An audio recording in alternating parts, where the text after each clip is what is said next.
हमारी आज की कहानी उस समय की है जब इंसान गुफाओं में रहता था और उसका दिमाग ज्यादा विकसित नहीं हुआ था। ये कहानी एक कबीले से शुरू होती है जिसमें सीमो नाम का लड़का रहता था। सीमो कमजोर लड़का था जिसे हर कोई डरा देता था। कबीले का सरदार काफी ताकतवर था और उसकी ताकत से पूरा कबीला कांपता था। कबीले के लोग सुबह होते ही खाना ढूंढने लग जाते और खाना मिलने के बाद अपनी गुफा में चले जाते। सीमो भी खाना ढूंढ रहा था और खाना ढूंढते ढूंढते वो एक शैतानी पेड़ के पास पहुंच जाता है। ये तो भला हुआ कि पेड़ का पेट भरा हुआ था, इसलिए उसने सीमो को जिंदा छोड़ दिया था। कबीले वाले पूरा दिन खाना ढूंढते हैं लेकिन आज किसी के हाथ खाना नहीं लगता। पूरा दिन खाना ढूंढने के बाद सभी लोग गुफा में वापस आ जाते हैं। इस गुफा में कई हसीन लड़कियां भी रहती थीं, लेकिन सबसे खूबसूरत तारा ही थी। तारा सरदार की लवर थी क्योंकि वो ही उसके लिए खाना लेकर आता था। आज किसी को भी खाना नहीं मिला था, इसलिए सभी लोग भूखे पेट ही सोने वाले थे। सीमो भी गुफा में आकर अपने कोने में बैठ गया था। तारा सरदार के पास सोने की तैयारी कर रही थी। सीमो का भूख से बुरा हाल हो रहा था, इसलिए उसने इमरजेंसी के लिए छुपाया हुआ फल निकाल लिया था।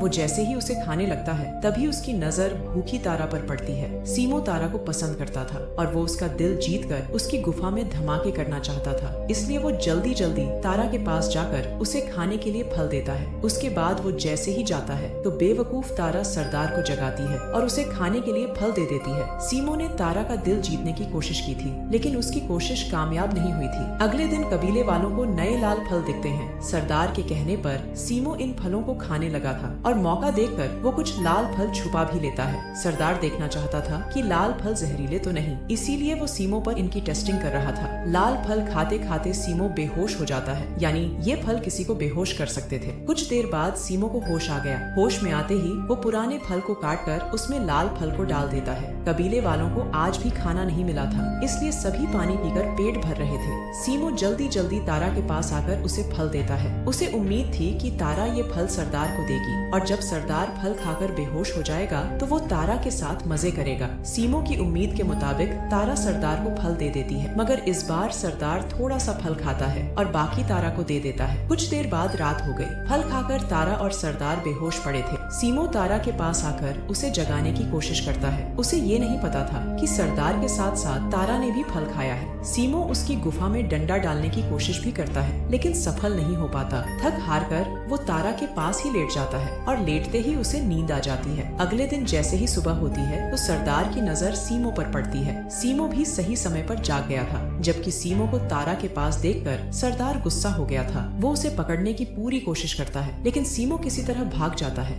गुफा से थोड़ी ही दूर जाने पर सीमो को उसका दोस्त मिलता है। उसके दोस्त का नाम जीवो था। जीवो किसी कबीले में नहीं रहता था, लेकिन वो कभी कभी सीमो से मिला जुला करता था। जल्दी ही दोनों दोस्त मिलकर खाना ढूंढने लगे। खाना ढूंढते ढूंढते वो एक दलदल के पास आ जाते हैं। इसी दलदल के एक तरफ एक अंधा आदमी और उसकी बेटी टहल रहे थे। ये लोग भी खाना ढूंढ रहे थे। इसी बीच आदमी फिसलकर दलदल में गिर जाता है, जिसके बाद लड़की शोर मचाने लगती है। लड़की का शोर सुनकर दोनों दोस्त आगे आते हैं और किसी तरह आदमी को बाहर निकाल लेते हैं। इस नई लड़की का नाम मीना था और वो पहली नजर में ही सीमो को दिल दे बैठती है। थोड़ी देर बाद चारों दोस्त नदी में नहाने लगते हैं। नहाने के बाद वो चारों खाना ढूंढने लगते हैं, लेकिन उनके पीछे एक डायनो लग जाता है। इस इलाके में खतरनाक डायनो भी रहते थे जो इंसानों को मारकर खा जाते थे। दूसरी तरफ सरदार को आज काफी खाना मिल गया था। वो थोड़ा सा खाना कबीले में बांटता है, जबकि काफी सारा अपने पास रख लेता है। अगले दिन सीमो और उसके तीनों साथी नींद में थे। इसी बीच उनके पास एक नया बंदा आता है और उसके कदमों की आहट सुनकर सीमो जाग जाता है। सीमो के जागते ही नया बंदा इतना डर जाता है कि वो गुफा में ही छुप जाता है। सीमो जल्दी जल्दी गुफा के पास आकर उसे बाहर बुलाता है। ये नया बंदा अकेला नहीं रहता था, बल्कि उसका पूरा परिवार उसके साथ रहता था। थोड़ी ही देर बाद एक डायनो सीमो के पास आता है। सीमो जल्दी जल्दी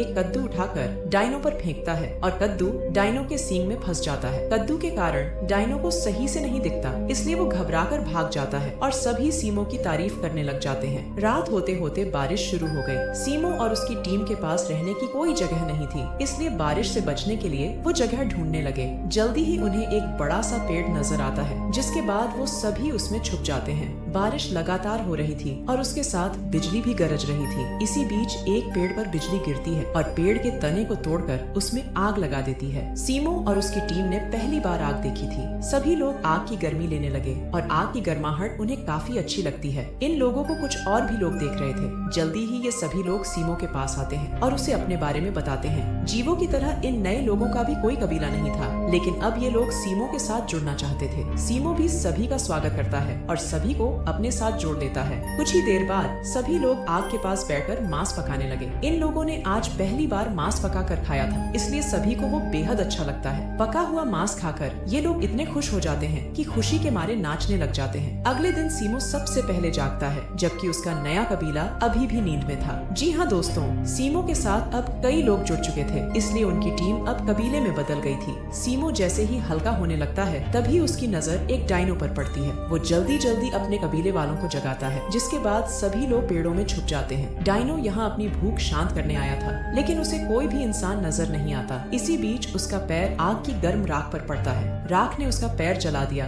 जिस कारण वो डर कर वहाँ से भाग गया। सीमो ने सब देख लिया था। वो समझ गया था कि आग की मदद से वो खतरों का सामना भी कर सकता है। कुछ देर बाद सरदार का कबीला भी सीमो के कबीले तक पहुँच गया। सीमो को देखते ही सरदार गुस्से में आ गया था। वो सीमो को पकड़कर उसे मारना चाहता था, मगर सीमो के पास आग थी, जिसे देखकर सरदार का कबीला डर गया था। वो आग के कारण उनसे लड़ तो नहीं पाते, लेकिन कुछ जलती हुई लकड़ियाँ लेकर भाग जाते हैं। जल्दी ही सरदार आग लेकर अपनी गुफा में पहुँच गया। आग देखकर तारा हैरान होती है। कबीले का एक आदमी सबको बताता है कि आग खतरनाक है और ये किसी को भी जला सकती है। दूसरी तरफ सीमो का कबीला भी खाना तलाश रहा था। इसी बीच उन्हें एक डायनो देख लेता है और वो भी उनके पीछे पीछे चल पड़ता है। जल्दी ही सभी की नजर डायनो पर पड़ जाती है, जिसके बाद सभी डर जाते हैं। भागते भागते इस बार सीमो के हाथ लाल फल लग जाते हैं और वो उन्हें डायनो को खिला देता है। ये वही लाल फल थे जिन्हें खाकर कोई भी बेहोश हो जाता था। इस बार सीमो ने समझदारी दिखाकर डायनो को बेहोश कर दिया था। कुछ देर बाद सीमो का कबीला नदी तक पहुंच जाता है। नदी में सरदार का कबीला नहा धो रहा था। सरदार को देखकर सीमो भागने लगता है, लेकिन तारा को देखकर वहीं रुक जाता है। नहाते नहाते तारा पानी में बहने लगी। वो मदद के लिए चिल्लाती है, जिसके बाद सीमो उसे बचाने के लिए दौड़ता है। तारा को बचाने के लिए वो भी पानी में कूद जाता है और किसी तरह तारा को पानी से बाहर निकाल लेता है। तारा को बचाकर सीमो उसे अपने कबीले के पास ले आता है और उसके कबीले वाले तारा का जोरदार स्वागत करते हैं। उसके सामने खाने की चीजें पेश करते हैं। इतना खाना देखकर तारा का लालच जाग गया और वो सीमो को गर्म करने लग जाती है। तारा सीमो की लवर बनना चाहती थी और ये चीज मीना को जरा भी पसंद नहीं आ रही थी। थोड़ी देर बाद तारा को ढूंढता ढूंढता सरदार सीमो के कबीले तक पहुंच जाता है। सरदार को देखते ही तारा उसके पास आती है, जबकि सरदार के साथी सीमो के कबीले की लड़कियों को पकड़ने लगते हैं। सीमो के कबीले के सभी आदमी खाना ढूंढने गए हुए थे, इसलिए साला सरदार उसके कबीले की लड़कियां उठाकर चला जाता है। जैसे ही ये बात सीमो को पता चलती है, तो वो बेहद गुस्सा करता है। उसने सरदार से बदला लेने का फैसला कर लिया। बदला लेने के लिए वो हथियार बनाने लगा और हथियार बनाते बनाते वो आग जलाना भी सीख गया। अगले दिन सीमो का कबीला